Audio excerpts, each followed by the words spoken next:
जहाज़ भले तकनीकी तौर पे ख़राब हो या ना हो, लेकिन पायलट उसमें ज़रूर ब्लेम होता है। भी सोचता है, उसके जहन में एक रील चलती है कि व्हाट इफ़ ये मेरे साथ हो तो क्या ऐसा ही होगा, क्या तहकीक पूरी हुए बगैर मेरे ऊपर लेबल लग जाएगा। और ये काफ़ी परेशान कुन बात है।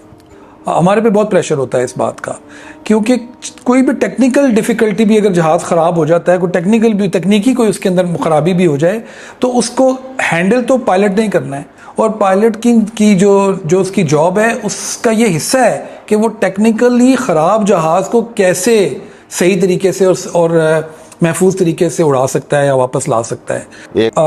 पायलट्स की जो ट्रेनिंग है या मेरी जो ट्रेनिंग है वो ये है कि मैं हर स्टेज के ऊपर तैयार होता हूँ। टेक ऑफ जब रोल हो रहा होता है, जहाज़ जब रनवे पे भाग रहा होता है, अगर आप उस वक्त पायलट की हार्ट बीट चेक करें या उसके दिमाग को देखें तो आप हैरान हो जाएंगे, क्योंकि वो 3-4 चीज़ों को कॉन्टीन्यूसली मॉनिटर कर रहा होता है।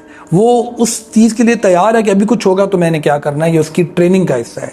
फिर वो टेक ऑफ कर जाता है। टेक ऑफ के जो शुरू के 1000-2000 फुट होते हैं, जिसके अंदर परिंदे भी मौजूद हैं, दूसरे जहाज़ भी मौजूद हैं, उसका एक अपना लेवल ऑफ स्ट्रेस होता है, उसमें एयर ट्रैफिक कंट्रोल आ जाता है, वो भी बहुत बिजी होता है। तो अगर मैं आपको कोई ग्राफ दिखाऊं पायलट की मेंटल स्ट्रेस का, तो वो स्ट्रेस या वर्कलोड रेड में होता है टेक ऑफ से लेके जब तक के जहाज़ 36-32-30 हज़ार फुट की क्रूज़ लेवल पे नहीं पहुंच जाता। क्रूज़ के बाद क्या होता है कि थोड़ा सा ब्लड प्रेशर वो नॉर्मल होता है और उसके बाद हम थोड़ा रिलैक्स होते हैं, लेकिन ऐसा रिलैक्सेशन नहीं होती कि नहीं, उसके बाद हमारे अगले चेक्स प्लान भी शुरू हो जाता है कि अब मैं इस एयरपोर्ट के पास से गुजर रहा हूँ, अब कुछ होगा, अच्छा मैं इधर चला जाऊँगा।